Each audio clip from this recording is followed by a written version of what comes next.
Yo, what's good? I'm gonna be chilling, playing Minecraft, watching a video.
Oh my god, fucking. Oh my god. No, fuck off. Oh my god, fuck off.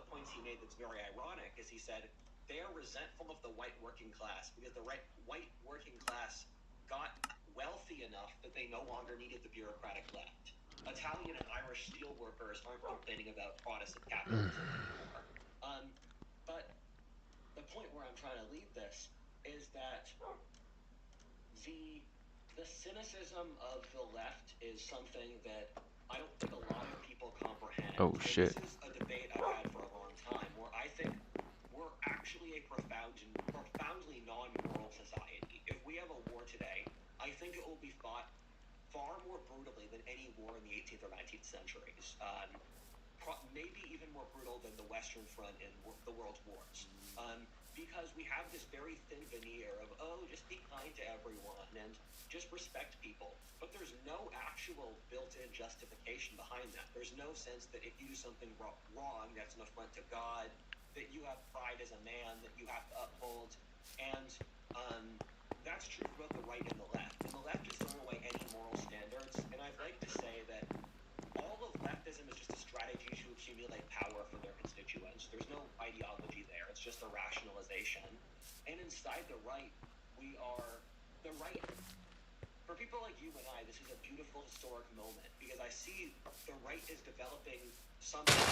Fuck off, I don't give a fuck about Bumble. Sorry, but I don't. What are you doing? Shut up.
trying to do. Does this program work? And if it doesn't, you didn't necessarily have a problem saying, okay, that program didn't work, maybe a different one will. And you attach yourself to a political ideology that is they see everything through this lens. I really think the only moral lens, if you can even call that, is oppressor versus oppressed. But that just begs the question of, okay, how do we determine what's oppressed? They have, well, that doesn't even make sense because there's people on your side that have more. So what it really comes down to is you don't see them as a threat to accumulating political power. And the moment you do see them as a threat to accumulating political power, it doesn't matter what their score is on the intersectional hierarchy of victimhood. Very true. None of that matters anymore because now they're just a traitor. And we had a perfect. There was this moment because I'd always kind of believed this in theory, right? When you articulated that this has really just become about the amassing of political power on behalf of constituents and nothing more. No coherence, argument, or foundation underlying it other than if our side has power, that's good. That's a moral good. And I remember sitting there, and there was a gun bill. There was a gun bill up with respect to, I think it was registered concealed carry or a thing like that. And somebody pointed out, one of the patrons pointed out, because I had one version of the bill, and he goes, a lot of these bills with respect to concealed carry were rooted in Jim Crow laws. Rooted in the idea that they wanted an arbitrary standard whereby they could issue concealed carry so that they could make sure their buddies had it, and they could make sure the black Americans did it. And, hey, let's get rid of this vestige of Jim Crow, and let's just say, your Second Amendment rights, Article 1, Section 13 of Virginia Constitution says you have the right to conceal carry. And this one advocate got up and was horribly offended that a white person would say anything about Jim Crow laws. Like, how dare we use this as an excuse to get rid of these necessary regulations to keep our communities safe? And so a black legislator said, oh, okay, you need to hear it from a black voice. Okay, I'm black. You're going to hear it from me. Yes, it's a vestige of Jim Crow. Yes, it was absolutely used in order to make sure that people that look like me couldn't have a concealed carry permit. And then I watched another black legislator, a Democrat, get up and said, well, this is why we say there's such a thing as skin folk versus kin folk. And it was like, whoa, wait a second. You said the rules were you needed to be black, you needed to have that lived experience to be able to talk about this particular issue. He meets the criteria. Why does he no longer meet the criteria? Did he become less black? Did he have less lived experience? Is he incorrect with respect to what he said? No. None of that mattered. And they ended up hating him worse than they hate me because I'm already a bad guy, right? I'm a heterosexual male Christian. Like, oh my gosh. Right? But he's a traitor to them. And that's where it was this epiphany. It was like, I just saw this play out in real time in front of me. All of the characteristics that he has that they say they care about, that they say are meaningful, none of it mattered the moment he wasn't propping up the political ideology they wanted. And so the identity is not everything else over here. The identity is the political ideology. And it was just an amazing thing to behold. Mm-hmm. Ironically, it reminds me of two videos I'm working on right now. The video that I'm recording now is actually the anthropology of Karens. And that sounds silly, and it is, but there's two really... I like to look at silly things and analyze what the underlying point of them is. But one of the big points of it is, for the Karens and toxic femininity in general, they pick a symbolic issue, and they attack you on the symbolic issue. But that's not actually what it's about. If you call the police on your kids playing outside too loudly, on your neighbor's kids playing outside too loudly, it's really about you envying that they have children, or you envying that they're slightly wealthier than you. And so it's picking these symbolic issues and then getting all worked up around them. And so the reality is that when you brought up this Jim Crow thing, the reality is she just wanted to silence you, and she was looking for any arbitrary justification to do so. And the second video I'm working on, or I'll reaction video, and I'm reacting to a Yuri Bezmenov video because I think he's insanely insightful. And for those that don't know, Yuri Bezmenov was a Soviet expert, and he was part of the Soviet Union's subversion elements, where they go to different societies and they try to subvert the local culture to destroy it. And Okay. he went through this whole process of how you subvert a society, and literally every single aspect is stuff that happens in America, where destroy people's free association, so that neighbors or friends or people at church can work together and cooperate with the government, destroy the ability for labor and capital to associate, destroy the religious power of the society, destroy and then prop up social degenerates. And the one difference between what Yuri Bezmenov said would happen and reality, and he said he came out about this in the 80s, and he said, we've already educated an entire generation of leftists.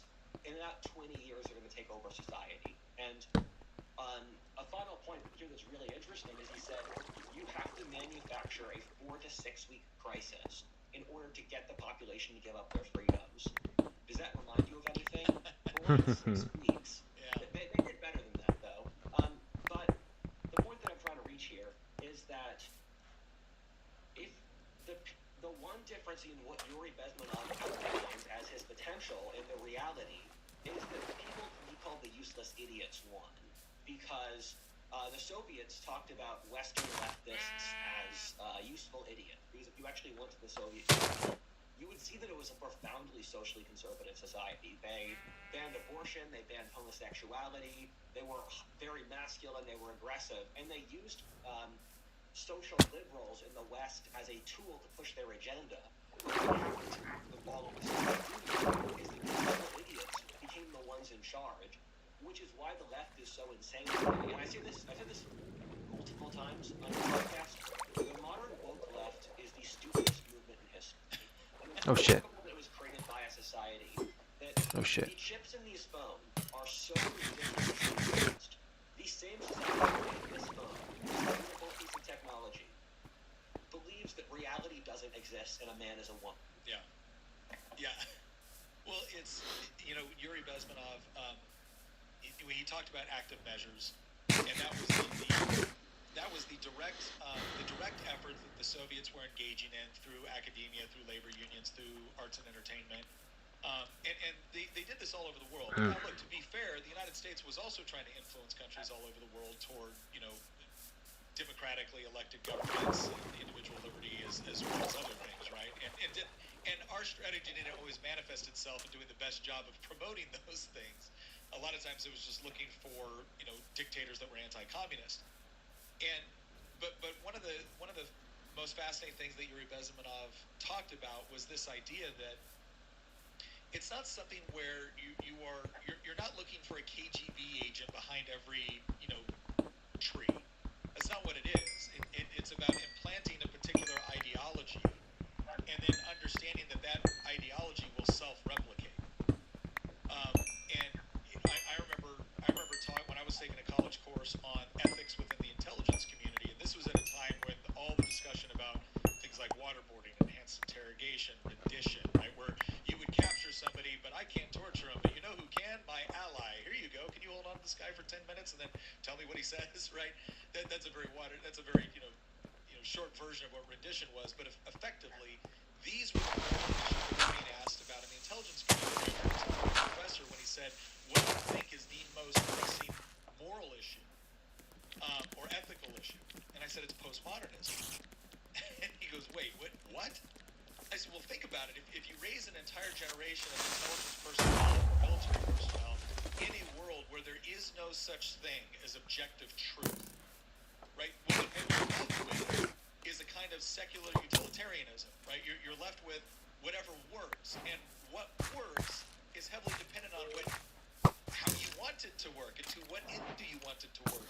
And once you've given up on the idea of objective truth, you've given up on the idea of objective morality, well, now morality is just some sort of whatever Maslow's hierarchy of needs says is self-actualization for me, right? That's my ultimate moral end state.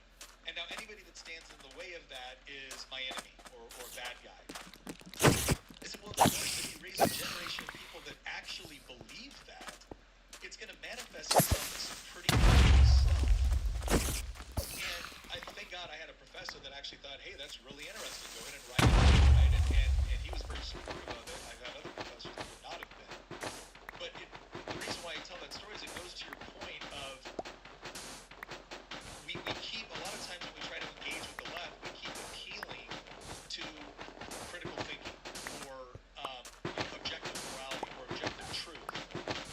And the reason why we keep doing it is because from time to time they will also engage with those things. They'll also utilize those things to their benefit. But that's the key. They will utilize them to their benefit. The moment they're not beneficial, they have no problem throwing them overboard because their value was not in being some sort of objective standard which both of us could appeal to in order to arrive at truth. Their benefit was exclusively tied to, does this help me accumulate political power? Yes.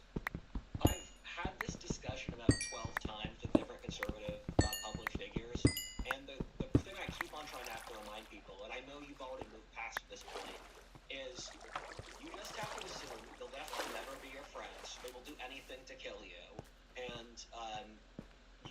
and we're past the point where you have to emotionally come to terms with it. You just have to accept this. Yeah. We don't have a year grieving process of, because a couple years ago I actually did go through a relatively emotional process of realizing the world I thought I grew up in was not the world. All the dreams of the Simpsons world I had as a child is just not reality. But then once you move past that, and I see most conservative public figures are just stuck at basically complaining, oh my god, the left is so crazy, oh my god, they're insane, we can't trust them. You have to move past that to actually figuring out what to do about it. And you have to change your mental model from left-wingers being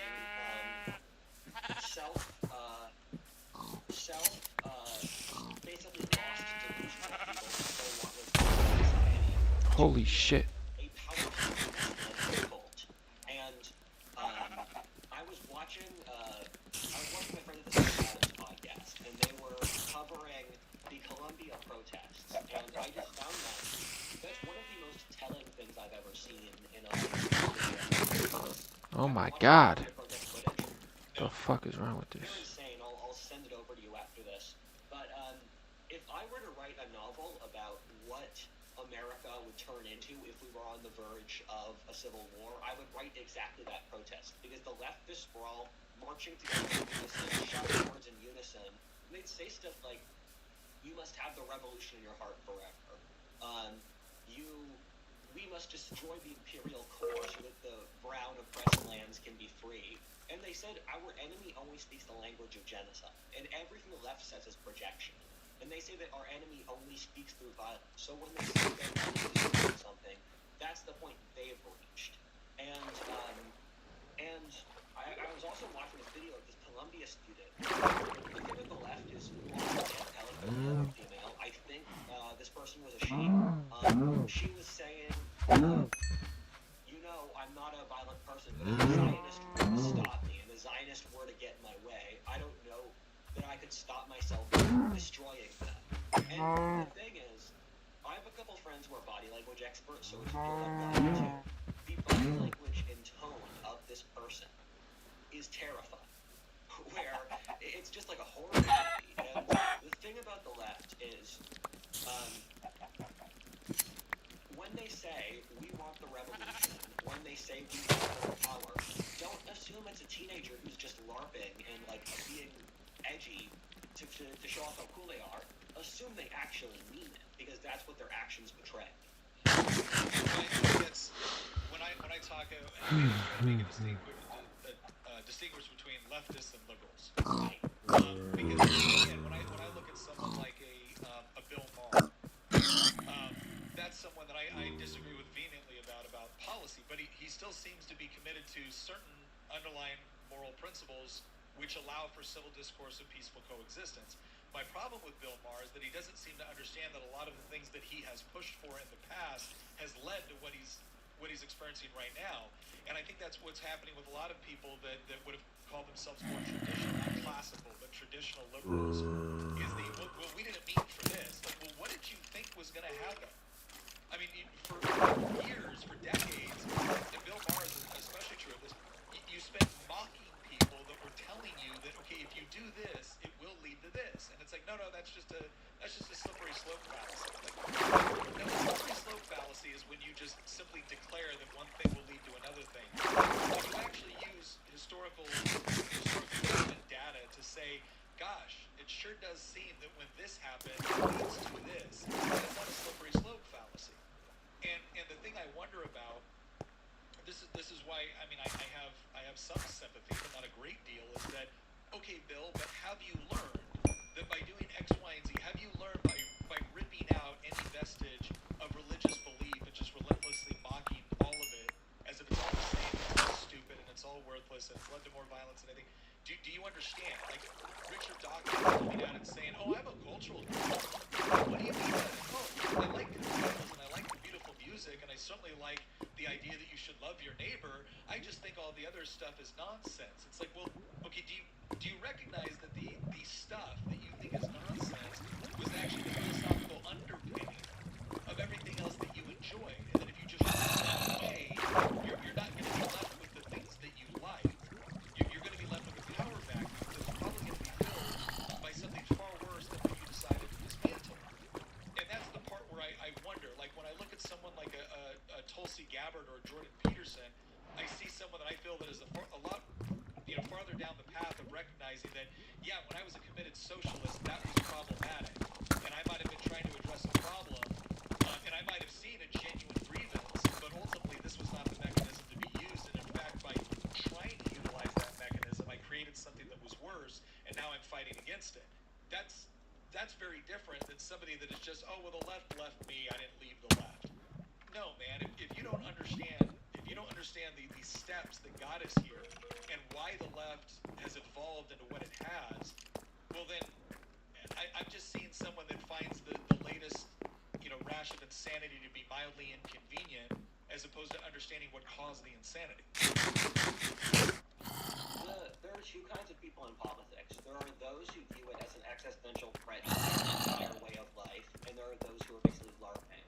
And 85% of political pundits now are basically LARPing, where they view it as a performance they do to demonstrate how they feel, and someone like a Bill Maher, I don't think he has, and even most pundits on the right, I don't think Bill Maher has a concept of the political opinions he supports could result in everything you want to wiped out. And so he's just not playing the game as real as he has to. The left they like to say is that in the post-war period, Oh my god. if it's the 60s, you're a post-war society. You're very affluent by historic standards. There's no famine. There's no major wars, and the only people who were dissatisfied in the post-war consensus were the mentally ill. And if you look at a chart of mental illness across politics, the far left young women have 4 times the rate of mental illness as any other demographic. The mentally ill had the incentive to actually organize and take the game seriously in the post-war period, so that's why they won. And I hope that the right will wake up to that and start to be more serious. And secondly, a video that I've had in the back of my head for the longest time, and I want to write it something. I have way too many videos I want to work on, is I think America today is in a de facto war of religion between 4 religions: Christianity, Darwinism, machine worship, and Marxism. And the reality is Christianity is the only religion that if you follow it allows the maintenance of individual scores the only values of the soul. And if you remove the soul, within I have a term I use called within a lifetime. Lots of political trends, you drop them there, and there's still a remnant of the older world. And it takes generally a lifetime, like 60 years, for an idea of logic to work. So all the ideas of the 60s, they're bearing fruit now. And so after a lifetime, your society without Christianity would lose any freedom. And of the 3 other ideologies, because they don't posit a sense Oh fuck, I hate these things. don't have any boundaries against the Get the fuck out of here, bitch. I think that makes sense. And if you look at it, Fuck you. when you say the machine, I assume you're talking about kind of like the Sam Altman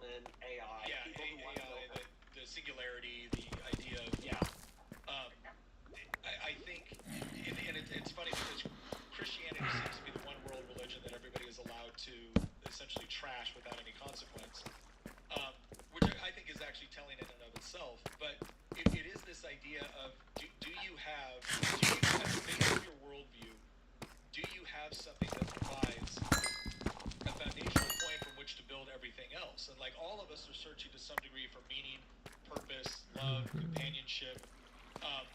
But all of that has to rest on something which can actually logically provide you. And I think it's interesting when Jordan Peterson, who's not a Christian, was doing an interview with somebody, and they asked both of them. I think it was a debate. It was more of a discussion, but I think the interviewer asked some question along the lines: "Is belief in God, necessary?" And the one lady who was a secular atheist said, "Absolutely not," and that will suffice for an answer. And Jordan Peterson said, "Well, you will believe in God. The question is just who or what, fills that role, because it's a necessary component for explaining reality." And I think as we get to a point, and we're seeing it now, where the same people that will tell you that there's no objective morality will then create a kind of utilitarian morality, which they will utilize any means necessary in order to insist that you comply with it, to the point where, again, a student will say something like, "I'm not violent, but if I saw a Zionist standing right here, it would take everything within me to..." Okay, well, that sort of moral outrage usually has to rest upon something. What is it? And the answer is that same student, 2 years ago, wouldn't have even been thinking about this. It would have been something else that she was gonna. It would have been anti-trans activist, right? That she was going to beat or whatever it was. And I do think people like Bill Maher, and I do think people in general, and I can say this for a lot of my people I've served with in politics. They are operating off of an inertia and memories of something that they think are so inevitable. And have done just such a good job proving themselves that there's no possible way they could actually be as bad as a lot of people are talking. And look, I don't think we're going to break down into, civil war and just brutality tomorrow. I think there's to be met in order to make something like that a reality, at least on wide scale. You might see isolated incidents of it. Hey Arrow, how are you, man? I'm just watching some videos and chilling tonight. It's pretty late where I am. It's almost 12. I'm just chilling. But I also look at some of my colleagues and I'm like, you are not playing this. Like, you think you are dealing with the same colleagues. It's 8 a.m. for me. Oh wow. When you entered this body. Yeah, it's like 11:50 p.m. here. Yeah, if you're not standing in the way of what they're trying to do, right? Or you're not effectively standing in the way of what they're trying to do, and they believe that they can co-opt you. Literally woke up recently. Oh, nice. Yeah. I'm about to go to sleep soon. I gotta be up kind of early tomorrow. This doesn't work out well for you, and that just seems so radical. And to some point, you can, if not excuse it, you can at least understand it. If you've grown up in a world where you felt like, and I think one of the most ingenious things did that kind of the critical theorists, the neo-Marxists, the Herbert Marcuse, those guys, what they did in the United States is they latched on to the civil rights movement because they actually found a very, very legitimate grievance within the United States to associate themselves with. And so I know a lot of people that's how they associate this. They don't look at it as, oh, that guy is a communist or a Marxist. They look at it as, no, that guy just believes in tolerance. And I remember when they were fighting for things that we all now take for granted as being noble and good and just. And so if they're fighting for this now, we should at least hear them out on whether or not that's good and noble and just. As opposed to saying, well, okay, wait a second. Was their motivation when they were fighting for the things that we all now agree were good things, was the motivation then pure? Or was it driven towards something else? It's really what they were looking for is whatever grievance. And I thought the video was someone else talking in a VC.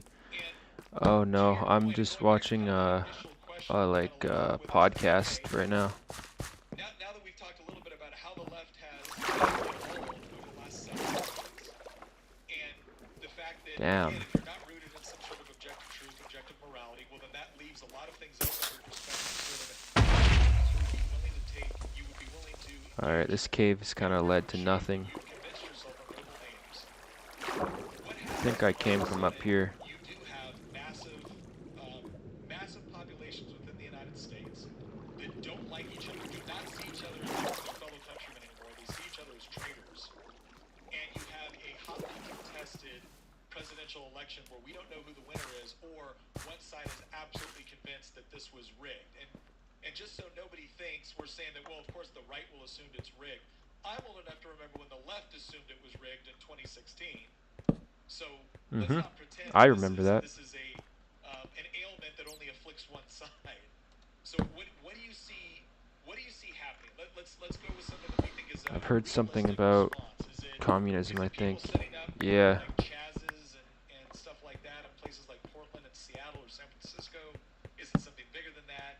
If it's on the other side, is it the right engaging in violence, and how would that manifest itself? Oops. What do you see taking place? I've got a lot of diamonds now in this world. Uh-oh. Uh-oh. Ooh.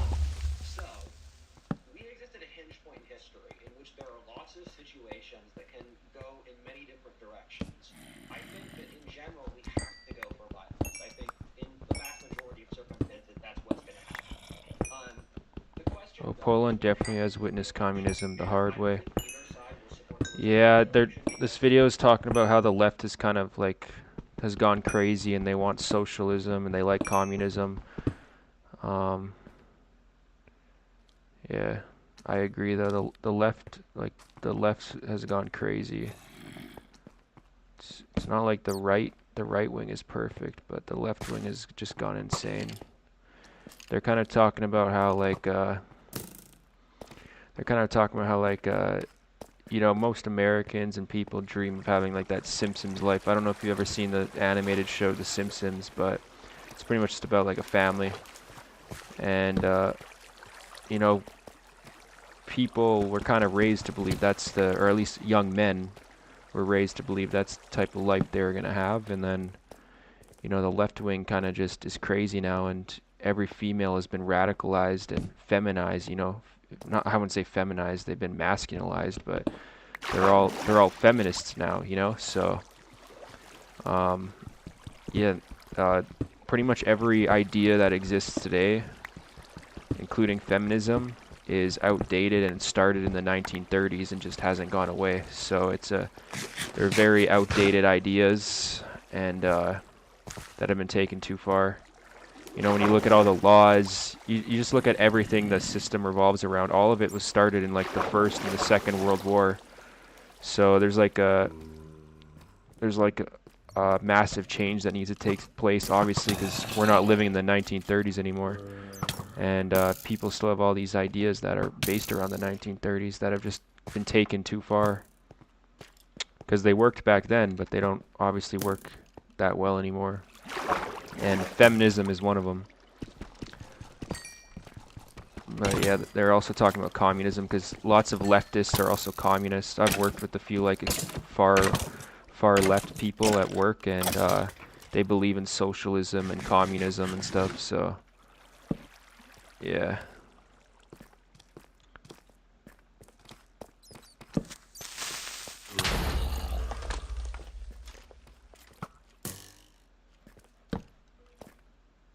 So dark. Even though I have the brightness on full, it's still so dark. If I'm being perfectly blunt, if the left wins this election, I will assume if there were elections to win this election, there's no incentive to not.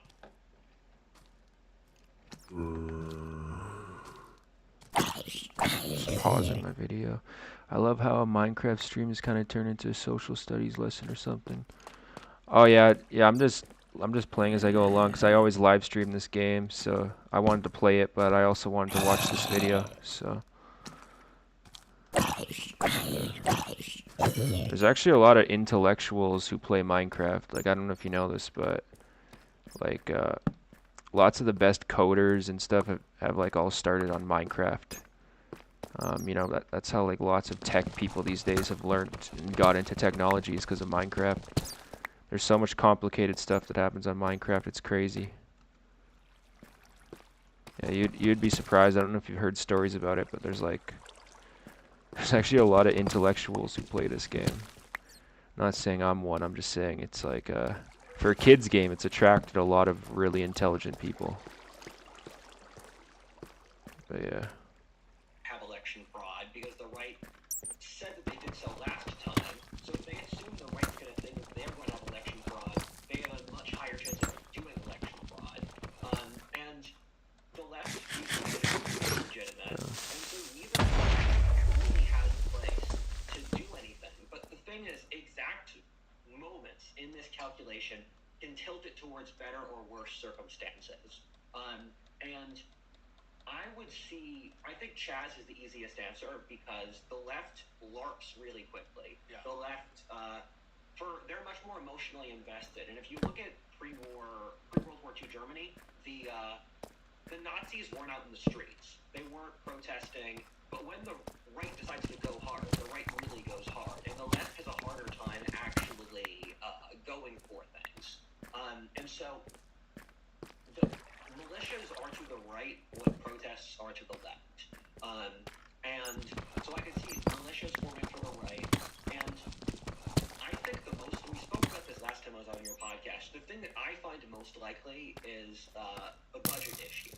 And if I were to attach odds, I think 60% shot budget issue, 15% shot foreign war, where I don't think it's unlikely that the deep state tries to start a war as a way of partly getting rid of young men and also unifying the country. And I think they're delusional enough to not realize how massively that would backfire. Another thing is if Trump goes to jail. That Trump going to jail is the number one thing that could expedite this process, where if Trump... Yes, the funny World War II Germans had to be mentioned. Yeah, because it's this video is explaining how the right used to take things too far, and now the left takes things too far. Because there's a pendulum shift, and far rightists tend to lean to fascism, and far leftists tend to lean to communism and socialism. Which is ironic because when you look at China, like, I mean, they have capitalist aspects, but when you look at China, they're pretty much communist more than capitalist. And it's funny because China's not left-wing. I mean, they don't allow like trans and stuff like that, but it's just that leftists, far leftists in America, Canada, you know, these nations, their parents never experienced communism. They've never had hard lives. Most leftists have had pretty easy lives and stuff, so they don't understand. They'll just they'll try to push things that they don't fully understand. For example, communism or socialism, not realizing that they're trying to fix a problem with a solution that's actually worse. It's not a solution, it'll just make the problem worse. You know, for example, leftists like to complain about capitalism because they say like, oh, well, capitalism makes rich people richer and poor people poorer. But you know, if they made a socialist society and they just gave out checks, you know, like stimulus checks to everyone every month or whatever, inflation would get so terrible because you know, they're just giving out free money. So inflation would get so terrible because, you know, the US is already in debt. All these countries are in debt. So the only way they can get more money to give to people is to print more money. So inflation would get so terrible. And the only people that inflation really benefits are rich people because assets get inflated, you know, like gold and stuff. And only rich people really own gold, stocks, you know. Whereas the poor people don't really own that stuff. They're in debt and stuff. So giving out all this free money would just increase inflation so much that it would pretty much be pointless, you know. Socialism would just make the problem worse. But the leftists like to say that socialism is the solution. Just give everyone free money and tax the rich people even more. But the ironic thing is that the rich people own all the assets. So when if inflation went to 20-30% a year, the only people that benefits is the rich people, not the poor people. So it's like they're trying to fix a solution with the worst problem, you know? So dumb. But yeah. My point was is that far right's usually to fascism, which is what, you know, Hitler was, which is what Stalin was, Soviet Union. They're fascists, but and I mean, I guess Stalin was kind of a communist too, but you know, they're fascists, whereas far leftists tend to lean to socialism, which is what we have today. We have a lot of far leftists, not a lot of far right people. You definitely see a lot more people supporting the far left agenda than the far right agenda. Goes to jail in a month. The right will view that as such a travesty that it's just not justifiable. Election, budget issues, likely chain of events is what happened with Texas, where with Greg Abbott's decision, there were a couple of things I saw with Greg Abbott's decision that just shocked me. The first is how rapidly the dominoes started falling, in which you can see how likely a sporting event is to happen based off how many dominoes fall and how quickly. The historic trajectory is there, so that there's like the force of history behind the event. And so what you saw is within 2 days, half the states All right, I gotta go this way. Texas against the federal government, and 10 states militarily supported Texas. And the military part really was a snap in my brain where I thought this is going to happen, because these states are saying we militarily will fight the federal government. And so, in my opinion, the most likely event is that there's some issue that they can't agree on. A new independent government is formed in Boston. It says that it's the real government. There's a government in Washington, D.C., or wherever the left puts their capital. They probably have a couple. And so they both say that they're the legitimate government, and then different states support different ones. And then you get flashpoints where, as a Pennsylvanian, Pennsylvania, as a microcosm for this, is a swing state. It went Biden last time. It's probably going to go Trump this time. But as a Pennsylvanian, the middle of the state would never go left. The middle in Pennsylvania, there's Pittsburgh, Philly, and Texas in the middle. And so I could see a state like Pennsylvania being a flashpoint. And we have for my entire life, Pennsylvania has had a conservative legislature and a progressive governor. And so you'd end up in situations where Shapiro, the current governor, he'd have his hands tied, and conservative militias would form in the middle of the state, and the progressives would try to link Philadelphia to New York, and points like that are what cause wars, where Gaza historically should not be there. The fact that there's this area the size of like a county that is an independent country with 2 million people, that is a historical aberration. Yet that complicated historical aberration causes war in the Middle East. What's up, y'all? I know a lot of you guys are trying to get close. Oh, I just got an ad. So I got some people I want you guys to meet. Skip. Yeah. No, I think I'm a big believer that, again, my co-host Christian, he's a big believer that it's going to take a sovereign debt crisis, right? As long as the federal government can keep Social Security checks, welfare payments going out, and pay the military, the idea of like full-blown conflict is hard to imagine in the United States. And I think there's some truth to that. I think but again, I always like to talk about conditions and catalysts. If the conditions right now in the country is there's a great deal of mistrust between the two major political parties, there's a great deal of mistrust between certain states and the federal government, and then you have something where there really is a legitimate, where both sides can claim legitimacy that their candidate won the presidency, which I think could be a very real reality this time around. And I think you have a case where the left finds Donald Trump just so.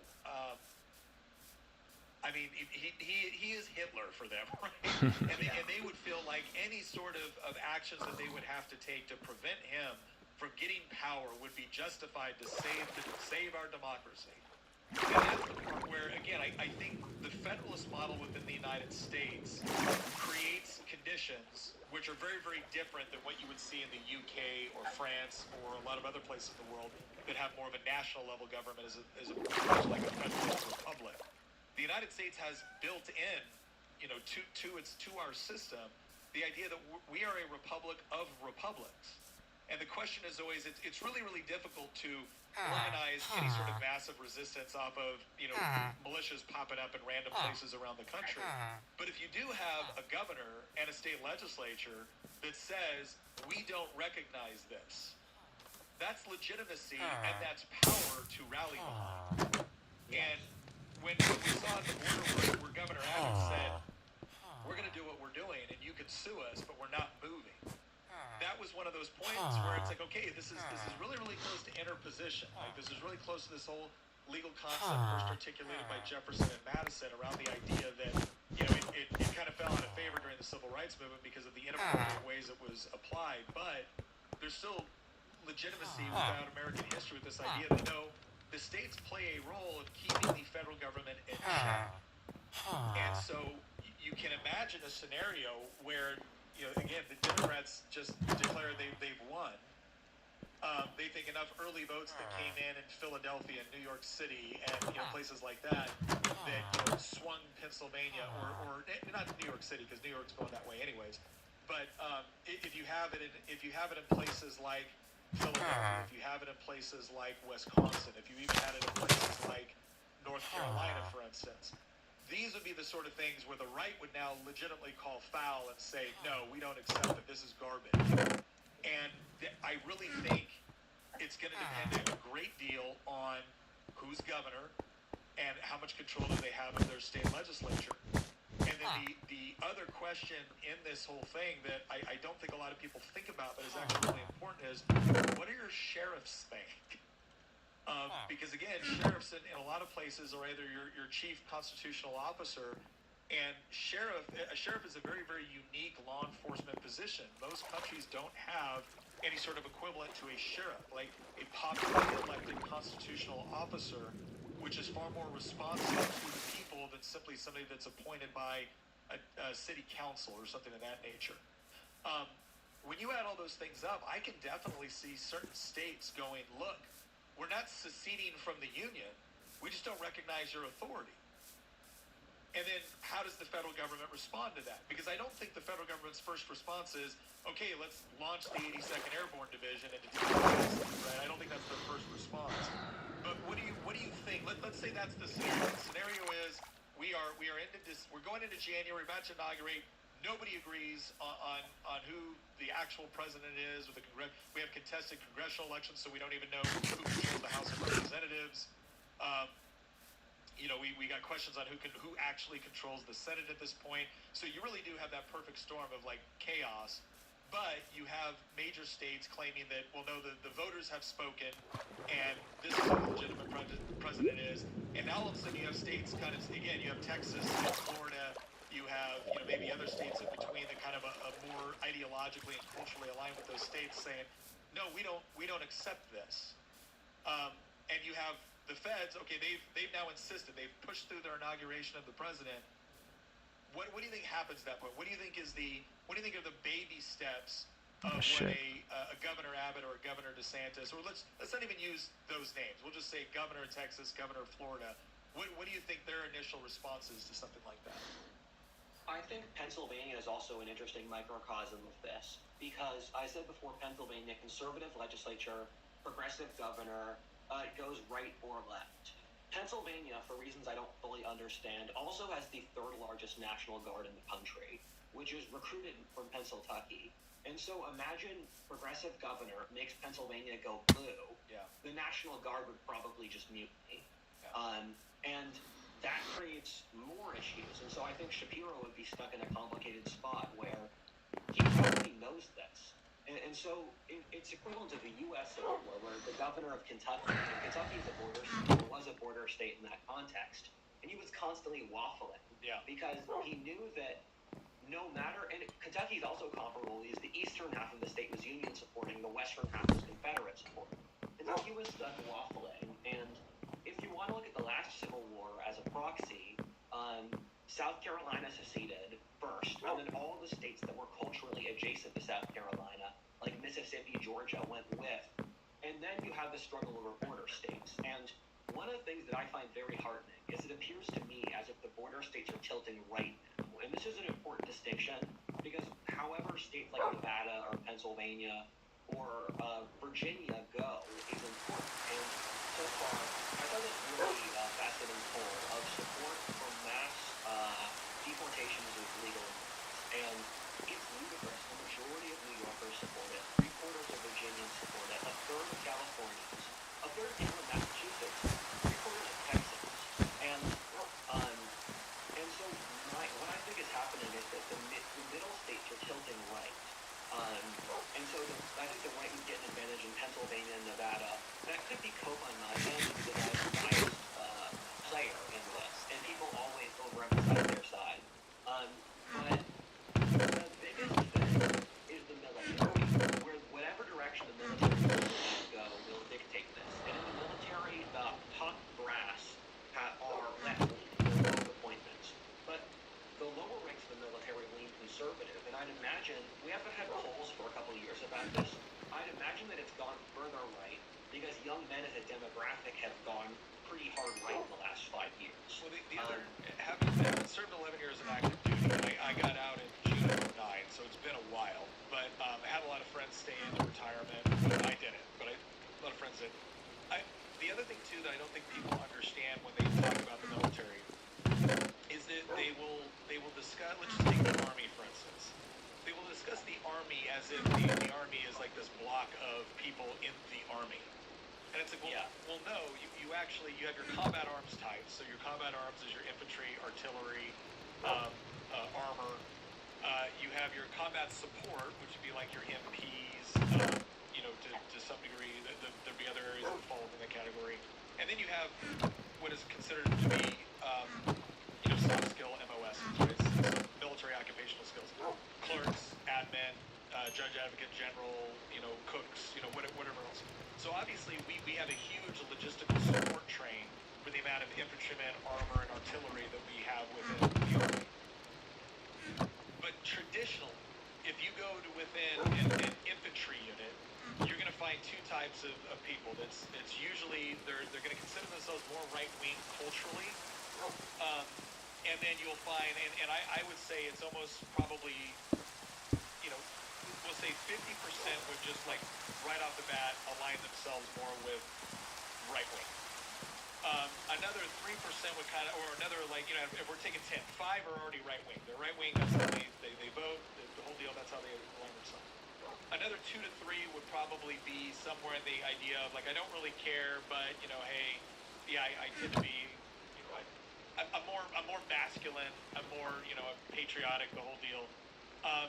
And then you'd find some that just totally didn't care whatsoever, or whoever gives me mine, that's all they care about. Who's going to vote for a pay raise for the military? And then you would have one that would be like, no, I'm more liberal. And that was my experience in the late 90s, 2000s in the military. If you were in an infantry unit, that was probably going to be the breakdown. Once you moved into special operations, it might be a little bit more nuanced, but it was still overwhelmingly right-wing. Overwhelmingly right-wing. Like if you were to go into a Special Forces ODA right now, and out of those 12 guys, and you forced them all to vote, right? Because some of them would be like, I don't care about politics. But if you forced them all to vote, the number of people that would probably vote for Joe Biden would maybe be one. Maybe be one guy on the team. Possibly two. And then you might have some protest votes in there. You have some people like, I don't like any of these guys, they all suck. But the majority, or at least the plurality of the guys voting would probably go for Trump. Now, again, I'm not trying to speak on behalf of the entire Special Operations community or SF or whatnot. I'm just saying my experience was those of us that voted or were involved, we almost always tended to be right-wing. And there was a healthy degree of disgust for, this kind of, feminizing men and stuff like that. That's something that's just universally within those. So it's not a one for one, right? If you might be able to go over to the logistical unit and find it's 50-50. You might be able to go to a JAG officer or a judge advocate general unit and find that it's 70-30 Biden. The problem is that the law clerk is not the guy storming the beaches, right? The law clerk's not doing that. It's your infantry, armor, artillery, that's the combat arms. And I would argue, again, my experience was that the combat arms was overwhelmingly more conservative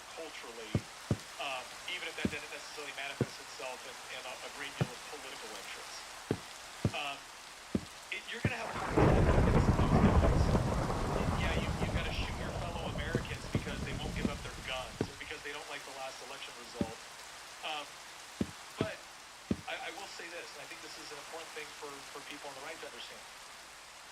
You can be more culturally conservative all day long. You can still look at the military and say that, but there's also a big issue here when it comes to I got to protect my family, I got to protect my, where's the legitimacy, and is there anywhere I can point to where I can say that, okay, it makes sense for me to not obey that order because of this, and just not liking an election outcome is not sufficient to do that. You're going to have to give them somewhere to go, and that's why I think that the Federalist model is so important, because I imagine myself as a young paratrooper. I'm a 20-year-old paratrooper in the 82nd Airborne Division, and someone comes in and tells me, hey guys, the president has ordered us to do X, Y, and Z. Well, I don't like the president, but I swore an oath to uphold all lawful orders. So at what point, as a 20-year-old, am I saying I'm not going, or I'm going but I'm going to subvert what we're actually doing, or I'm not going to be a willing participant? And one of the things I would have been looking around at that platoon is how many guys are standing up saying, this is bullcrap, I'm not doing it. How many of the NCOs do I respect that are saying, I'm not doing it? Do I have a lieutenant that's going to say, I'm not following this order, sir? Those are all questions that I could see taking place within those units, and where your non-commissioned officers fall in on that is going to be incredibly important on whether or not, again, that 20-year-old paratrooper decides they're going to carry out what may very well be an unlawful order. And again, let me just throw out all the usual caveats. I don't want any of this to take place. I don't want any of this to take place. I fought wars, so my kids wouldn't have to. But it is an interesting conversation, and as things do become more unstable, it begs the question. So where do you see? So having said all of that, let's just say it does go to that degree. Do you think? Because I don't think that Joe Biden, or let's say Biden is out and Newsom is in. Newsom's president now. I don't see Newsom going to the military as first option. I see him looking for ways to essentially punish states that are not recognizing him through, okay, fine, you don't want to recognize me as president, then you don't get your funding for your roads, and making it difficult on those citizens, and then trying to work within the citizenry within those states to kind of force compliance. And you talk a lot about this. I think it's important, the importance of maintaining legitimacy. How do you think, a Democrat president that is not seen as legitimate by certain powerful states, how do you think they try to create legitimacy for themselves while at the same time undermining the legitimacy of any state government? You brought up a lot of great points. I'm going to go after each of them in short continuity. The first of which is that looking at previous revolutions or civil wars, the most important demographic to determine the loyalty of the military is what the low-ranking officers do. People like sergeants, lieutenants, colonels aren't low-ranking, but they're less than generals. But those people, the men tend to trust them more than they trust the admirals or the generals, because they're identifiable. And so for the French and the Russian revolutions, those guys basically said, we're not doing this, we're on the side of the revolution. The second point is that I grew up about an hour outside Philadelphia, a rural area, one of the most important swing areas in the country. And in the area I grew up in, it's 10% card-carrying libertarian, at least when I checked the statistics last. And if you ask people their politics, they'll say stuff like, I'm a classical liberal, I'm an old school, I'm a blue dog Democrat, I'm a constitutionalist, I'm a libertarian. All of these pseudonyms for I am actually a conservative, but I don't want to jump on board with people in the Bible Belt. Yeah. And I think that demographic they're an important demographic to figure out who's going to win the Civil War, because especially in the Rust Belt, I live in Texas now, but in the part of the country I'm from, the Rust Belt is a population larger than Germany's, and it's the swing area in America. And I think places like Ohio, Pennsylvania, upstate New York, they will be an important swing if this conflict happens. And the thing that really pisses off that area is that once you leave the cities, the Rust Belt is 90% white. And so if you try to play a racial agenda in that part of the country, and these these are racial agendas invented by people in New York City, is it's just great. You have dudes in my entire area. And so I think playing racial politics was a big thing. And because the only thing that turns off that area and racial politics, and especially the left's complete lack of empathy with deindustrialization, is why I think that area is going to tilt right, and especially so young men in that area. And if someone had gone back to the left 10 years ago and explained to them what the smartest strategy would be, I think the left could hypothetically have won. They would have to play more of a class agenda. And this is an era where a lot of people are struggling financially, and so if the left had gone for an angle more so of, we support the working classes, we support poor people who are struggling, I think they could get more support, but the reality is the left has become so classist that they view those people with complete contempt. And you dropped a couple different questions. What was the final question you asked again? The question of, assuming that, a contested president is trying to, again, they're trying to increase their legitimacy with people that can be convinced. They're trying to undermine the legitimacy of any state governments that would push back against it. Again, I don't think the first move is drop the 82nd into Tallahassee or Austin. I don't think that's the first move. What do you think would be the first move? Yeah. All right. Yeah, I thought that you said that, and my answer is the left is incredibly good at psychological manipulation. It's, in fact, the only reason they're successful. Because the left is super good at figuring I'm going out to sleep what now. emotional hooks It's and crooks they can 12:38. Holy manipulate fuck. people with. And the guilt I gotta be up tomorrow.